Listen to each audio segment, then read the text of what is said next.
everyone, welcome to video 2 of the SciConnect Starter Series, where we'll be talking about what is a SciOly season. So I'll be going over kind of each season to show you what you're usually doing in a year of SciOly. So first of all, we have fall. Fall is usually the August to October era where all of the teams across the country are starting to form. This means that there's a lot of tryouts taking place, people are starting to meet their team members and choose their events. This is also when people are going to start studying and making their cheat sheets and binders or start creating their build devices. Next, we have winter, which is usually November to January, which is honestly peak invitational season. This is when teams are going to competitions in their local area to get experience and real-life practice for their later competitions. During winter break is a Science Olympiad grind season, and when a lot of people are devoting a lot of hours to perfecting their builds, studying their events as much as they can, and getting a lot of Science Olympiad experience.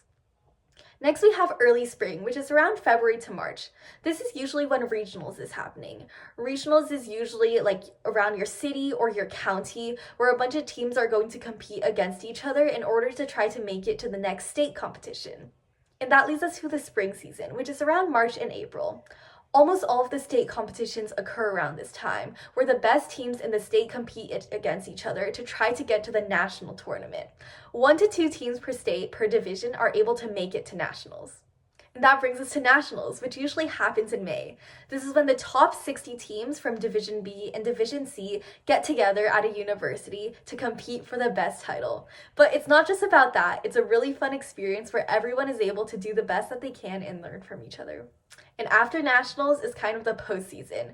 Some of the teams will host an early tryouts this time, but this is a time to maybe start studying the next year's events, relax a little bit from Science Olympiad, and reflect on how your season went. So with that overview of the season, a lot of people are wondering, when should you start working on Science Olympiad? The honest answer is as soon as you possibly can. It's never too early. For study events, even right now, in fall, you can start learning all of the content basics and the basic ideas in each event. You can also start making your cheat sheets and binders so you have less work to do later on in the year. For build events, you can start prototyping your builds and maybe sketching out some ideas that you might possibly make. The earlier the better, because the more time you have, the better you can get at your events.